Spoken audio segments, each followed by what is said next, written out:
Hello, Floridians. Are you ready? Are you ready to change the needs of the Floridians that have not been met? My name is Dr. Neelam T Perry, and I'm running for United States Senate on August 18th, 2026, as a Republican in the primary. So please come out and vote for me. As a physician, you've spent your career diagnosing problems and finding solutions. How has your medical background shaped an approach to public service and government leadership? Well, being a physician has been the main motivating factor for me to run for this election. As a physician, I always fought for the patients, for getting their medications, getting insurance approvals. I'm an infectious disease and an HIV specialist. I specialized when AIDS was an epidemic. I was trained at Memorial Sloan Kettering in New York, and I am a virologist. During my fellowship, I was awarded the first prize from the American College of Physicians for my research in HIV.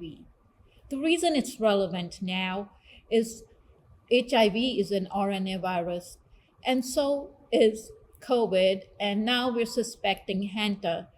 So, my training and my education in RNA virology helps me fight bioterrorism so that appropriate laws can be made for the people.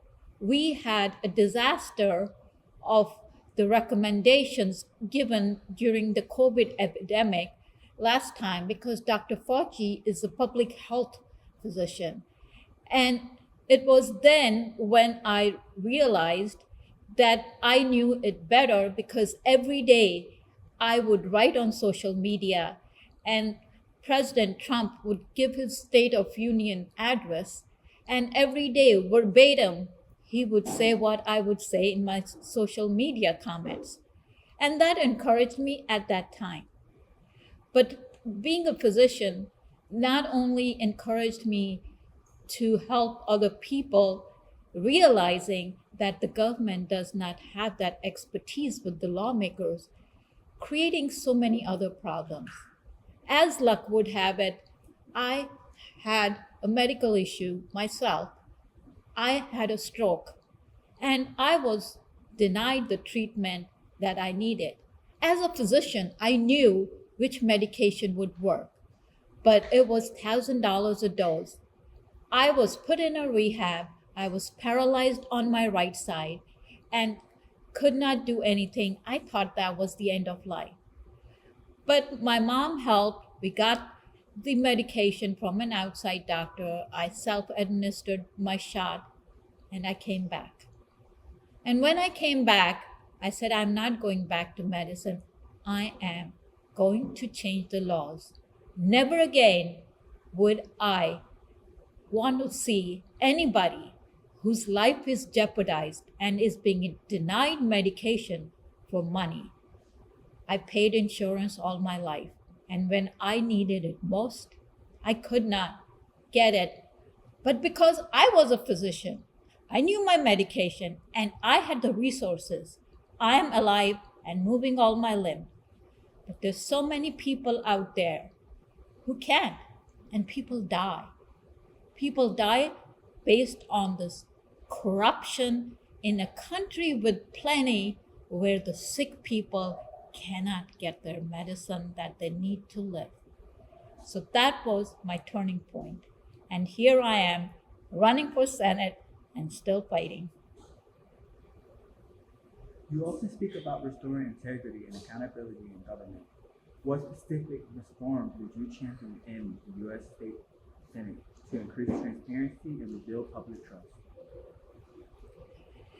Well, I did try to run for the state one time and the US Congress. And I ran in 2024 and I lost to election fraud. So the integrity is not just healthcare, it's at every level of the government, especially got worse during the Biden era because a lot of responsibilities were being sent out of the country, and where there's no regulation and no oversight. So the reform would be at several levels in every area of our life and in every section of the government, the municipalities, the county, the state. The system has become, and that's why my book was Democracy for Sale. The system has become where the politicians are not working in the interest of people. It's not democracy, which means government by the people, for the people, of the people. It has become whoever pays gets things approved. And does that mean robbing the people? Yes. So it is the people who will have to want this change. It is the people who have to vote the establishment out. So the root cause is to start where people realize that it is their responsibility, that the government has to work for them. If the people continue to keep voting the officers that have not helped them, that have brought Florida into this situation and our country into this situation, we cannot change. So the main thing, the first thing is public awareness. So the first thing is elect the right person. Elect the person who you can trust, and that will bring back the trust in the government. And further, the integrity will come because if the elected public officer is working for the interest of the people and not for special interests. And that's what I stand for. I'm the voice of the people at the Senate. I am not getting any big monies like my opponent, who's the current senator, has 7.5 million in the first month of her uh, campaign announcement. And as per the philosophy by Confucius, it says that such a effect in election means they've sold their soul. And that's where I want people to realize that if some candidate has millions of dollars, it doesn't mean they're good candidates. It just means they're more corrupt candidates. So make your choice intelligently and wisely. So the route for the change is the voters. Political divisions remain a significant challenge across the country. What does a more unified America look like to you, and what role should elected officials play in bringing people together? Very important question. Our country is so divided.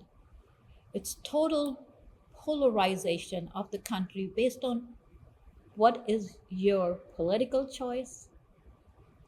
And this is where we have to make a change. We cannot be loyal to any party to the extent that it's being an extremist. It should not be tit for tat. One of us has to step up and be wise. So we not only need world peace, we also need peace domestically. So the main solution is education. Teach our kids to be tolerant, to be able to understand that there are different people with different ideas. There is always a range of parabola. So stay in the middle, and that's what I am. I'm in the middle, where every law should be fair to the people. We cannot allow non-enforcement. We cannot allow people working for their interest financially or any other uh, benefit that they might be getting. So the integrity of the laws to the fairness of the people is should be bipartisan. Both parties have to understand we have to keep up the democracy, and we have our goals where people are the ones, the voters, whose interest comes first. In your view, what are the most pressing issues facing Floridians today, and how would you work to address them if elected to Senate? Well, the most pressing issues that I feel Floridians have had it is is basically corruption at every level. If they have to go to get medicines, there's so much corruption in the pharmaceutical industry. You have to go get gas. The gas prices keep going up. Somebody is benefiting, and it's the way the Senate is supposed to do the oversight and create the proper laws so that everything is in a manner that such chaos doesn't happen is not being done. The democracy needs a process, and we have current senators who have no clue about the process. They don't know what bills to put in, they don't know what process to follow, and it's failing our government. And the people are suffering. All inflation is going crazy up, and there is the whole government is out of control. To bring back that control for Florida, it's important that the voters elect people who know how to administer a democracy government. So the main issue still comes to the choice of voters, because if they don't vote right, we will stay in chaos. And that's the main thing is a lot of corruption. Through your experience during public health emergencies and natural disasters, what lessons have you learned about government preparedness and responsiveness? So we've had, several types of emergencies. Uh, we had the COVID, which was a medical emergency, and I believe everybody was trying their best. But in the end, I believe there were a lot of people at the official level, especially when it came to COVID vaccination. The recommendations were not in the interest of people. The recommendations was to make money for the pharmaceutical companies. So they were recommending more and more and more and more boosters. Just because a little bit is good, more is not better. Because with vaccinations, when we give a booster, we're raising the antibody, and to one point, it will become a lethal dose. So people will get side effects or low grade disease or other issues or full blown disease.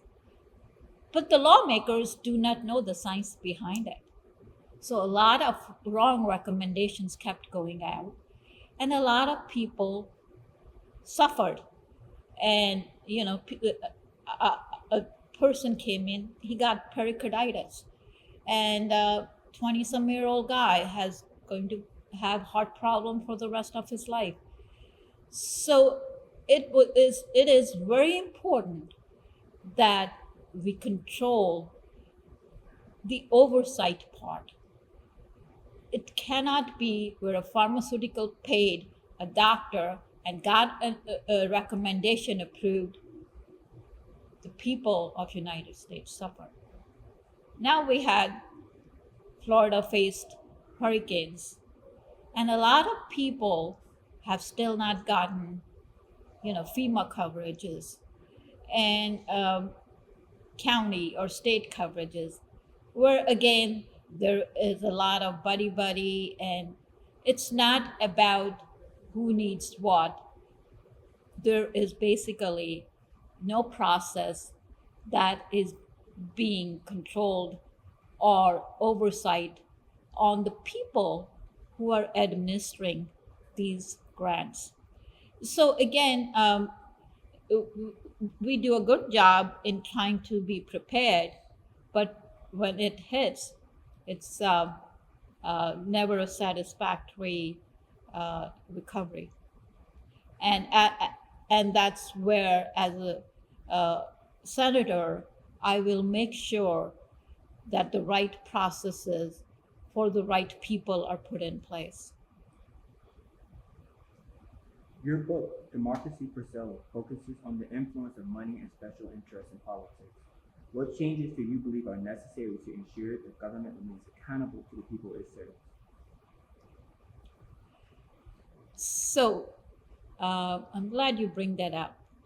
And that's where, when the election happened, when I was running for US Congress, they let you, as candidates, they let you see the counting of your votes. So when I went in to see how they were counting, I found out that the Florida machines, they cannot print a ballot. So all the mail-in ballots that come in, they get printed on a plain paper, and they have then a room full of 30, 40 people who copy the ballot. When I went in to see, they let you stand 3 feet away and look at the ballot. I saw a few ballots. All the votes were to me. I come out and I say, boy, everybody's voting for me. I'm going to win. But then I lost. That's when I analyzed. In front of me, they were circling me. Who's to know who they circled? So a lot of election fraud was not only, the mail-in ballots that were not valid and dead people, but they were also being changed while after they're being cast. So there is no control. So whoever pays the big bucks gets to win. So what President Trump is trying to do, and the current senators are not approving it, the Save America Act would have controlled the problem somewhat. But because the senators who are sitting there, because of the election fraud, they're not going to vote against it. Otherwise, they're not going to win again. So again, it is the public education now. They have to see through the problem. And again, the ball falls in the court of the voters. Select the right people, officers that are doing this, do not select them again. That's all I can say on that. Many Floridians are concerned about affordability, including housing, healthcare, and everyday living expenses. What policies or initiatives would you support to improve their quality of life? So there are a lot of problems happening in the people who needed the grants. But there is the reason why a lot of grants were stopped, because they were being used by illegal immigrants. So the process needs to be streamlined, where we can screen out people that do not use the money that cannot use the money that is meant for the Americans who need help, help with housing, help with the Medicaid, uh, uh, food for school kids, SNAP benefits. So that's where the Senate sitting there, the current sitting senators didn't do their jobs. If it would have been done, we wouldn't have been facing this crisis. Our crisis for housing, healthcare, and other special needs people is suffering because our current senators do not know what to do not know how to handle it.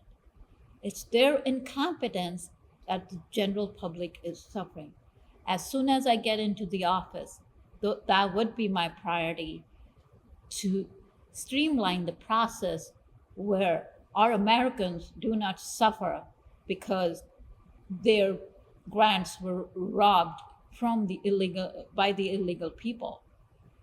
So it has to be fair to everybody. Right now, we just have blanket executive orders because that's all the president could do to for the safety of Americans. But it has to be streamlined by the Congress, the Senate, which is not being done. So that is something I will fix. You have expressed support for the America First agenda while also emphasizing fairness and compassion. How do you balance those priorities in addressing the needs of diverse communities across Florida? Well, that's what I am trying to say, that we need both.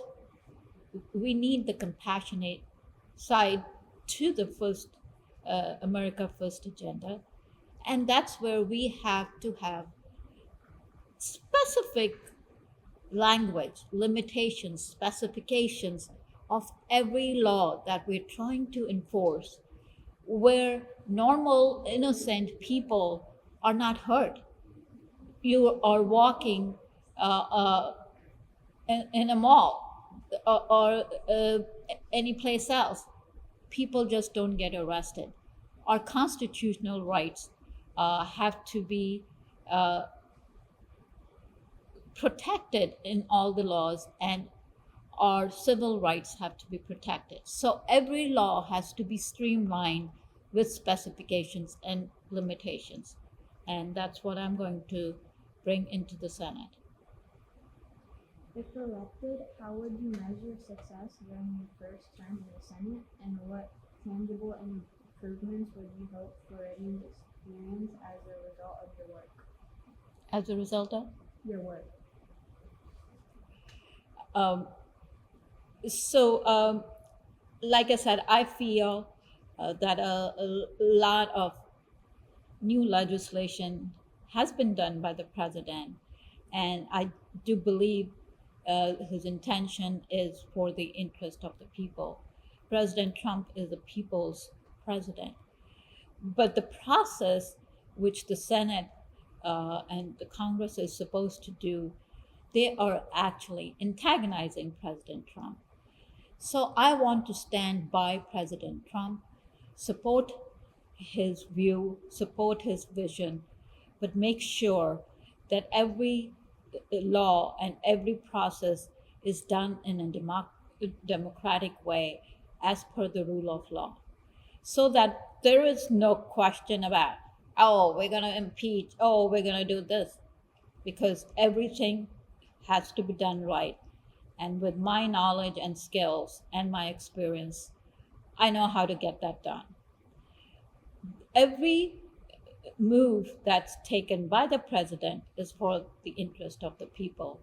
So that's going to be my uh, motto too, along with the president, that the people come first. The people would have their voice in the government.